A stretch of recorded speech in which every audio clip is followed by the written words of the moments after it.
2023चा world cup जिथं आपण हारलो त्या स्टेडियमला लाखनी शिव्या दिल्या आपण, कारण की इतकी चांगली परफॉर्मन्स असताना पण आपण हारलेलो तिथे. आणि 2026चं फायनल पुन्हा तिथंच, त्यामुळे अजून डोक्याला त्रास. पण मानावं लागेल टीम इंडियाला, काय जबरदस्त गेम केला. संजू सॅमसन, त्यानंतर ईशान किशन, अभिषेक शर्मा, या तिघांनी पण 50s केल्या. संजू सॅमसनचा जो गेम होता तो तर आउटस्टँडिंगच होता. आणि पाचच्या 3 game, quarter final, semifinal, final, class त्याने गाजवली, अक्षरशः गाजवली तो गेम.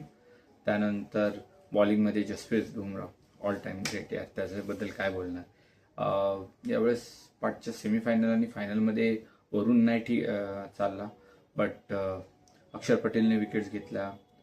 मजा जास्त आली कारण की ईशान किशनची फिल्डिंग क्लास, म्हणजे खूप सुंदर फिल्डिंग. ओव्हरऑल इंडियाने डॉमिनेट केला पूर्ण गेम, म्हणजे जो सुरुवातीपासून शेवटपर्यंत डॉमिनेट करत होते.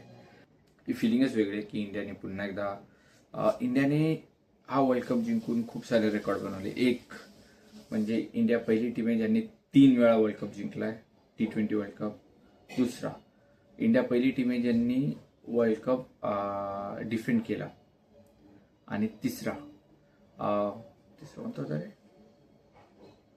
होम ग्राउंडवरती जिंकण्याचा पण त्यांचा हा रेकॉर्ड आहे. कोणत्याच टीमने होम ग्राउंडवरती जिंकला नाही, म्हणजे इतिहास रचलाय अक्षरशः. खेळत तर आपण चांगले होतोच, पण साऊथ आफ्रिका, मला वाटतं साऊथ आफ्रिकेला जे यांनी काढलं न्यूझीलंडनी, ते बरं केलं नाही तर आपल्याला त्यांनी नक्कीच त्रास दिला असता. ओव्हरऑल मॅच अशी चुरस वगैरे असा काही प्रकार मला दिसला नाही. जसं मी आपली इंग्लंड बरोबर सेमीफायनल झाली ती, तिच्यामध्ये खरोखर चुरस वाटला. कारण की 250 करून पण त्यांनी 240 आणि पर्यंत पोचल्यानंतर थोडीशी हवा टाईट झालेली आणि तिथं थोडीशी चुरस वाटलेली. पण न्यूझीलंडनी म्हणजे काहीच आपल्याला हे केलं नाही, कॉम्पिटिशनच नाही वाटलं. ओव्हरऑल कॉंग्रॅच्युलेशन टीम इंडिया, खूप छान खेळले.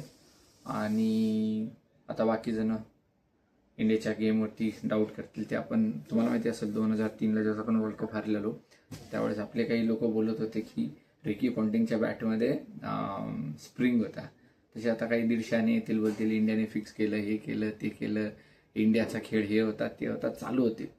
बट हा मोमेंट आपला आहे, सर्व भारतीयांचा आहे, कारण की आपण वर्ल्ड कप जिंकलेलो आहे. We are a champion again. We were the defending champion and we are the champion again. सलग दुसऱ्यांदा वर्ल्ड कप जिंकलेला आहे, पहिली टीम आहे. सो एन्जॉय करा, कॉंग्रॅच्युलेशन्स.